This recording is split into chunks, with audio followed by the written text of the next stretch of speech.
नमो भगवते वासुदेवाय। स्वागत है आपका हरिका पंचांग चैनल पर।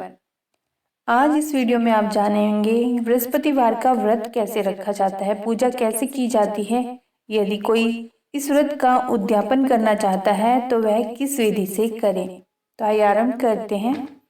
हिंदू धर्म में बृहस्पतिवार के दिन श्री हरि विष्णु की पूजा की जाती है।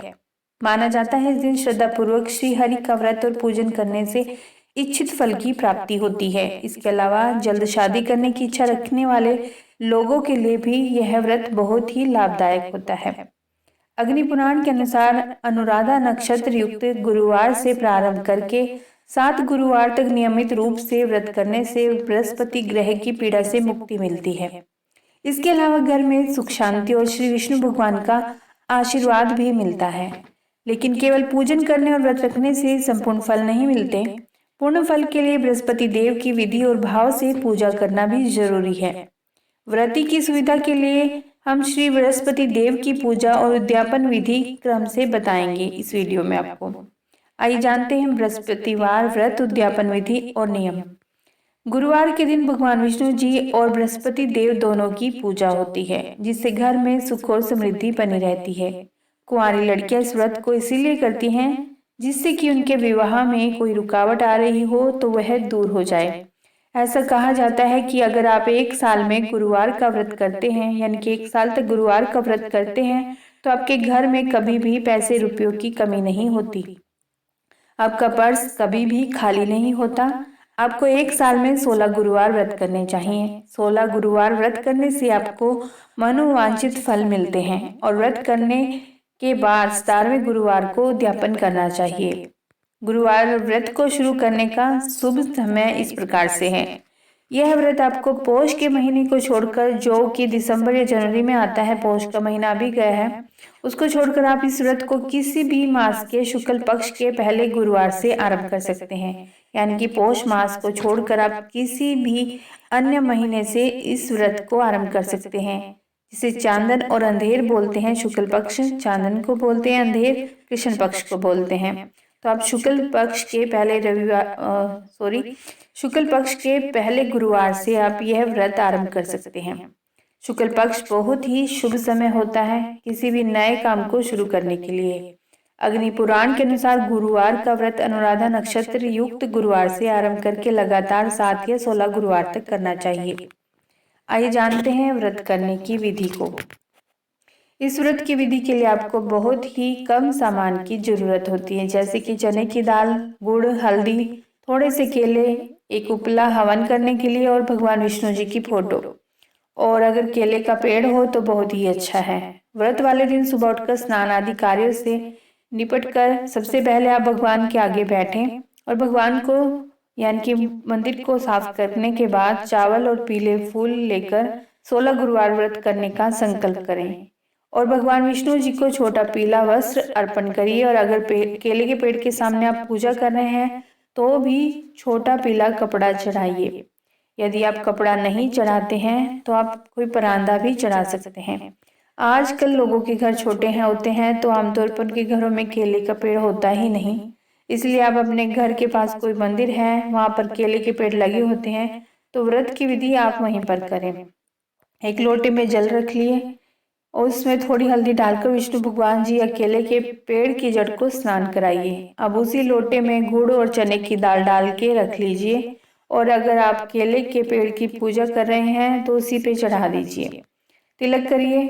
भगवान को हल्दी या चंदन से पीला चावल जरूर चढ़ाएं, घी का दीपक जलाएं और कथा भी केले के पेड़ के पास बैठकर ही पढ़नी चाहिए।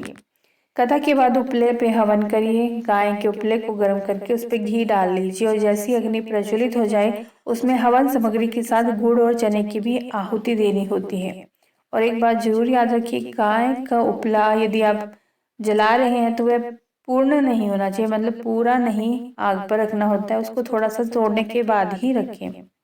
हवन सामग्री के साथ गुड़ और चने की भी आहुति दें, 5, 7 या 11 इस प्रकार से, और ओम गुम गुरुवे नमः मंत्र के साथ आहुति दें। हवन के बाद आरती कर लीजिए और अंत में क्षमा प्रार्थना भी जरूर करिए। पूजा पूरी होने के बाद आपके लोटे में जो पानी है उसे अपने घर के आसपास के केले के पेड़ में चढ़ा दीजिए।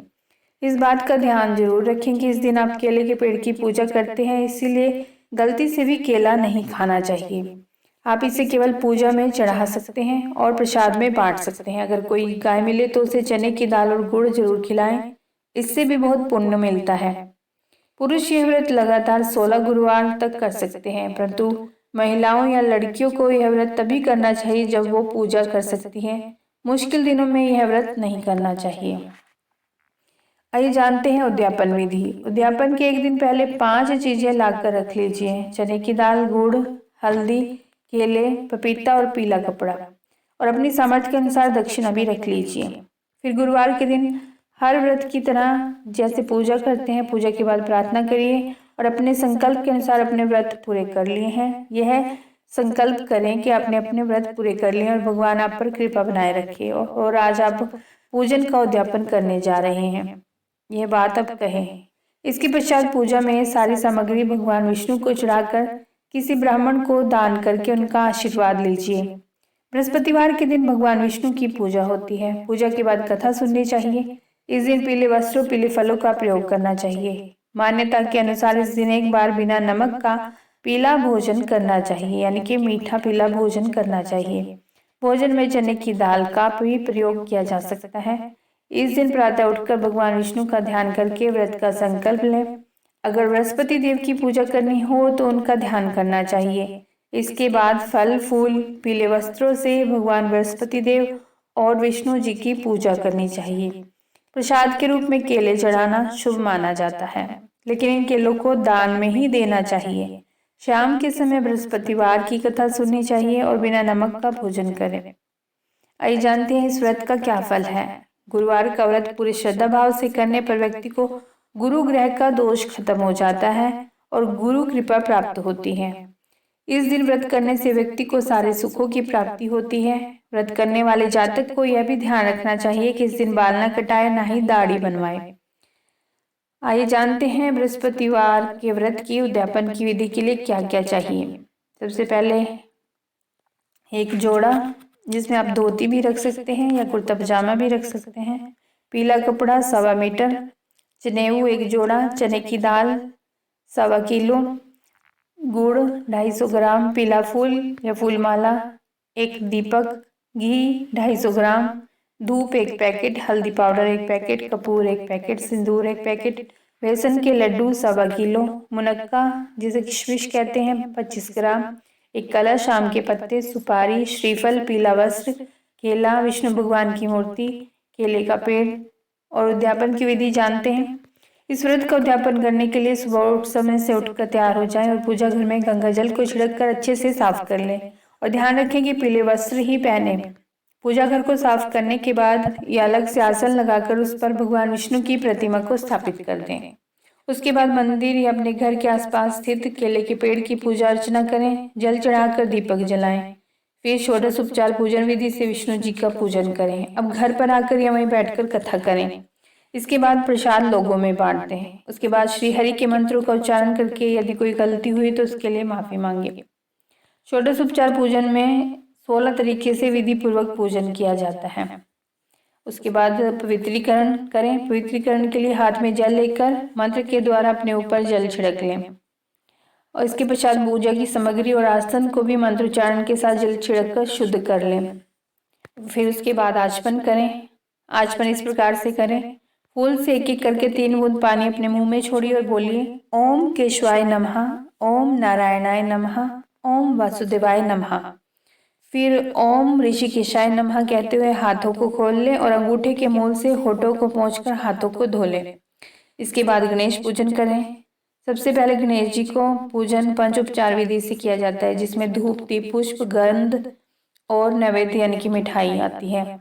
चौकी के पास ही किसी पात्र में गणेश जी के विग्रह को रखकर पूजन कर लें। यदि गणेश जी की मूर्ति आपके पास नहीं है तो सुपारी पर मोली लपेटकर गणेश जी बना लें। उसके बाद हाथ में जल लेकर अक्षत, पान का पत्ता लेकर संकल्प लें।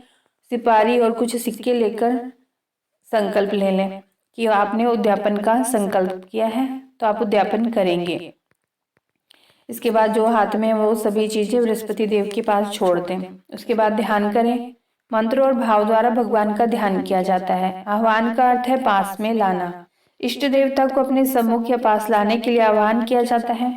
इष्ट देवता से निवेदन किया जाता है कि वे हमारे सामने हमारे पास आएं, कि हमारे इष्ट देवता की मूर्ति में वास करें तथा हमें आत्मिक बल और आध्यात्मिक शक्ति प्रदान करें, ताकि हम उनका आदरपूर्वक सत्कार करें। दोनों हाथ जोड़कर गुरुदेव का ध्यान करें और उसके बाद आह्वान, अब हाथ में अक्षत और फूल लेकर बुद्ध देव का आह्वान भी करें। उसके बाद उन्हीं के पास, मतलब अपनी फोटो के पास, बृहस्पति देव की फोटो के पास, और सभी चीजें छोड़ दें। इसके बाद आसन, इष्ट देवता को आदर के साथ प्रार्थना करके कहें कि आसन पे विराजमान हो। हाथ में फूल लेकर मंत्र के द्वारा बृहस्पति देव को आसन समर्पित करवाएं। उसके बाद पाद्य अर्घ्य दोनों ही समान सूचक हैं। भगवान के प्रकट होने पर उनके हाथ पांव धुलाकर आचमन कराकर स्नान कराते हैं, अर्घ्य दें और उसके बाद में आचमन करें। यानी कि आचमन आपने इस प्रकार से करना है, मन कर्म और वचन से। शुद्धि आचमन का अर्थ है अंजलि में जल लेकर पीना, यह शुद्धि के लिए किया जाता है। आचमन 3 बार किया जाता है, इससे मन की शुद्धि होती है। इसके बाद इष्ट देवता ईश्वर को शुद्ध जल से स्नान कराया जाता है। एक तरह से ईश्वर का स्वागत सत्कार होता है। जल से स्नान के बाद भगवान को पंचामृत स्नान किया जाता है भगवान का। फिर उनको वस्त्र अर्पण कराया जाता है। स्नान के बाद वस्त्र चढ़ाए जाते हैं। भाव रखा जाता है कि हम ईश्वर को अपने हाथों से वस्त्र अर्पण कर रहे हैं या पहना रहे हैं, यह ईश्वर की सेवा है। इसके बाद यज्ञोपवीत का अर्थ है जनेऊ, मतलब जनेऊ होता है, भगवान को समर्पित किया जाता है। यह देवी को अर्पण नहीं किया जाता, ये सिर्फ देवताओं को ही अर्पित किया जाता है। और अक्षत, रोली, हल्दी, चंदन, अबीर, गुलाल से उनको प्रदान करें। उसके बाद फूल माला चढ़ाएं, जैसे फूलों से पूजा की जाती है भगवान की। धूप दिखाएं, दीप जलाएं, भगवान को मिठाई का भोग लगाया जाता है, वो लगाएं। और तांबुल का मतलब है पान, यह सबसे महत्वपूर्ण पूजन सामग्री है। फल के बाद तांबुल समर्पित किया जाता है। तांबुल के साथ में पुंगी फल यानी कि सुपारी, लौंग और इलायची भी डाली जाती है। इसके बाद दक्षिण अर्थात द्रव्य समर्पित किया जाता है। भगवान भाव के भूखे हैं, तो उन्हें द्रव्य से कोई लेना देना नहीं है। द्रव्य के रूप में रुपए, स्वर्ण, चांदी कुछ भी अर्पित किया जा सकता है। आरती पूजा के अंत में धूप, दीप, कपूर से की जाती है। इसके बिना पूजा अधूरी मानी जाती है। आरती में 1, 3, 5, 7 यानी विषम बत्तियों वाला दीपक प्रयोग किया जाता है। मंत्र पुष्पांजलि मंत्रों द्वारा हाथों में फूल लेकर भगवान को पुष्प समर्पित करें और प्रार्थना करें। इसके बाद प्रदक्षिणा, नमस्कार करके स्तुति प्रदक्षिणा का अर्थ है कि परिक्रमा की जाती है। आरती के बाद भगवान की परिक्रमा करें। परिक्रमा हमेशा क्लॉकवाइज करनी चाहिए, यानी कि जिस तरह से घड़ी की सुइयां चलती हैं उस प्रकार करनी चाहिए। स्तुति में क्षमा प्रार्थना करें। क्षमा मांगने का आशय कि हमसे पूजा पाठ में कोई भूल हुई है, गलती हुई है, तो आप हमारा अपराध क्षमा करें। इस तरह पूजन करने से भगवान बहुत प्रसन्न होते हैं और अपने भक्तों की हर एक इच्छा पूरी करते हैं। व्रत के साथ साथ यदि आप स्तोत्र पाठ कर सकते हैं तो वह तो और भी अच्छा है। कथा का होना भी बहुत महत्वपूर्ण है, इसीलिए इस व्रत में भी बृहस्पति व्रत कथा का स्मरण किया जाता है, यानी कि सुनी जाती है। गुरुवार कथा इस प्रकार से है। प्राचीन समय की बात है, एक नगर में एक बड़ा व्यापारी रहता था। वह जहाजों में माल लदवाकर दूसरे देशों में भेजा करता था। वह जिस प्रकार अधिक धन कमाता था उसी प्रकार जी खोलकर दान भी करता था, परंतु उसकी पत्नी अत्यंत कंजूस थी। वह किसी को एक दमड़ी भी नहीं देने देती थी। एक बार सेठ जब दूसरे देश व्यापार करने गया तो पीछे से बृहस्पति देव ने साधु वेश में उसकी पत्नी से भिक्षा मांगी। व्यापारी की पत्नी बृहस्पति देव से बोली, हे साधु महाराज, मैं इस दान और पुण्य से तंग आ गई हूँ। आपको यह सो उपाय बताएं जिससे मेरा सारा धन नष्ट हो जाए और मैं आराम से रह सकूं। मैं धन लुटता हुआ नहीं देख सकती। बृहस्पति देव ने कहा, हे देवी, तुम बड़ी विचित्र हो। संतान और धन से कोई दुखी होता है क्या? अगर अधिक धन है तो इसे शुभ कार्यों में लगाओ। कुंवारी कन्याओं का विवाह कराओ, विद्यालय और बाग बगीचों का निर्माण कराओ। ऐसे पुण्य कार्य करने से तुम्हारा लोक परलोक सार्थक हो सकता है। परंतु साधु की इन बातों से व्यापारी की पत्नी को खुशी नहीं हुई। उसने कहा, मुझे ऐसे धन की आवश्यकता नहीं है जिसे मैं दान दूं।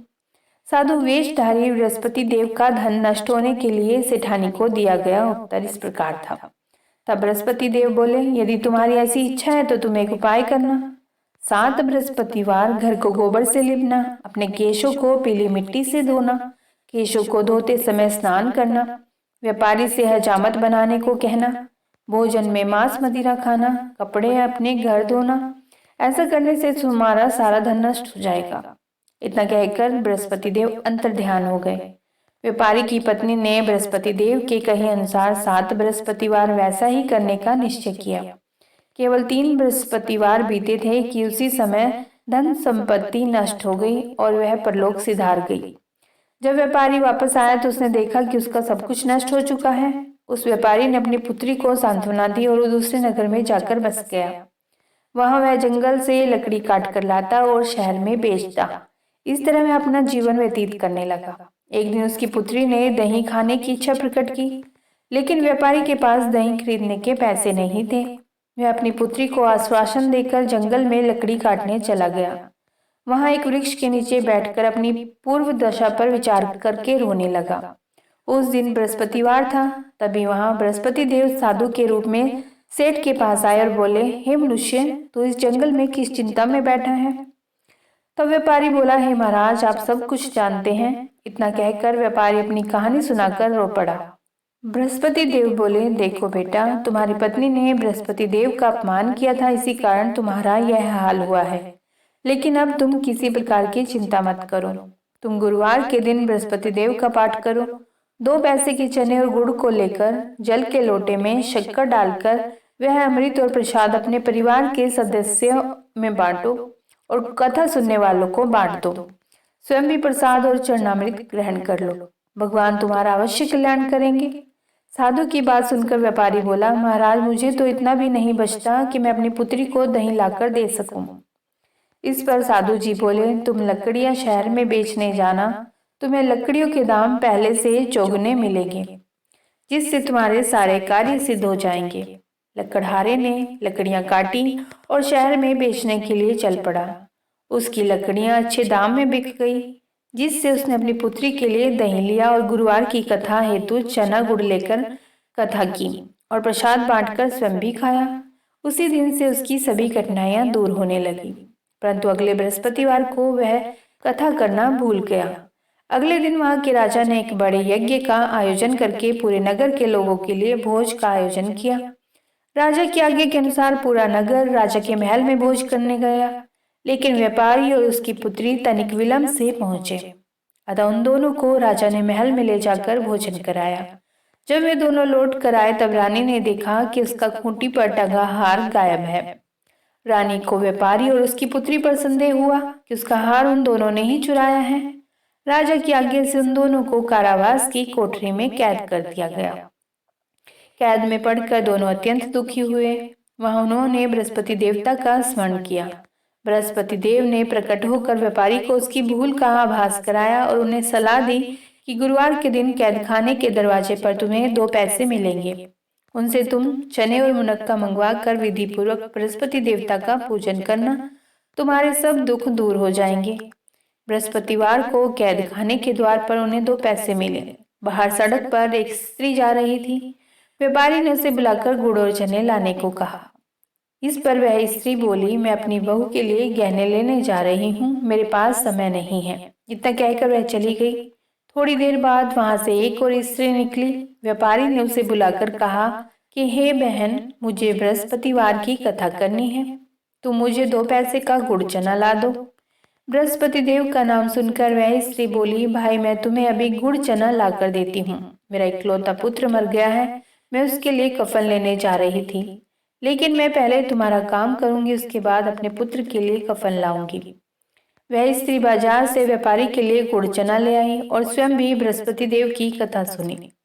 कथा के समाप्त होने पर वह स्त्री कफन लेकर अपने घर गई। घर पर लोग उसके पुत्र की लाश को राम नाम सत्य है कहते हुए शमशान ले जाने की तैयारी कर रहे थे। स्त्री बोली, मुझे अपने लड़के का मुख देख लेने दो। अपने पुत्र का मुख देखकर उस स्त्री ने उसके मुंह में प्रसाद और चरणामृत डाला। प्रसाद और चरणामृत के प्रभाव से वह पुनः जीवित हो गया। पहली स्त्री जिसने बृहस्पति देव का निरादर किया था, वह जब अपने पुत्र के विवाह हेतु पुत्र वधू के लिए गहने लेकर लौटी और जैसे ही उसका पुत्र घोड़ी पर बैठकर निकला, वैसे ही घोड़ी ने ऐसी उछाल मारी कि वह घोड़ी से गिरकर मर गया। यह देखकर स्त्री रो रो कर बृहस्पति देव से क्षमा याचना करने लगी। उस स्त्री की याचना से बृहस्पति देव साधु वेश में वहां पहुंचकर कहने लगी, देवी तुम्हें अधिक विलाप करने की आवश्यकता नहीं है। यह बृहस्पति देव का अनादर करने के कारण हुआ है। तुम वापस जाकर मेरे भक्त से क्षमा मांगकर कथा सुनो, तब ही तुम्हारी मनोकामना पूर्ण होगी। जेल में जाकर उसी स्त्री ने व्यापारी से माफी मांगी और कथा सुनी। कथा के उपरांत वे प्रसाद और चरणामृत लेकर अपने घर वापस गई। घर आकर उसने चरणामृत अपने पुत्र के मुख में डाला। चरणामृत के प्रभाव से उसका पुत्र भी जीवित हो उठा। उसी रात बृहस्पति देव राजा के सपने में आए और बोले, हे राजन, तूने जिस व्यापारी और उसकी पुत्री को जेल में कैद कर रखा है वह बिल्कुल निर्दोष है। तुम्हारी रानी का हार वहीं खूंटी पर टंगा है। दिन निकला तो राजा रानी ने हार खूंटी पर लटका हुआ देखा। राजा ने उस व्यापारी और उसकी पुत्री को रिहा कर दिया और उन्हें आधा राज्य देकर उसकी पुत्री का विवाह उच्च कुल में करवाकर दहेज में हीरे और जवाहरात दी। जय हो बृहस्पति देव जी की। बृहस्पति देव जी ने जैसे उनके घर में खुशियां लाए, धन समृद्धि लेकर आए, इसी प्रकार सभी के घर में खुशियां और धन समृद्धि लेकर आए। सुनने वाले का भी भला हो और सुनाने वाले का भी भला हो। ओम नमो भगवते वासुदेवाय।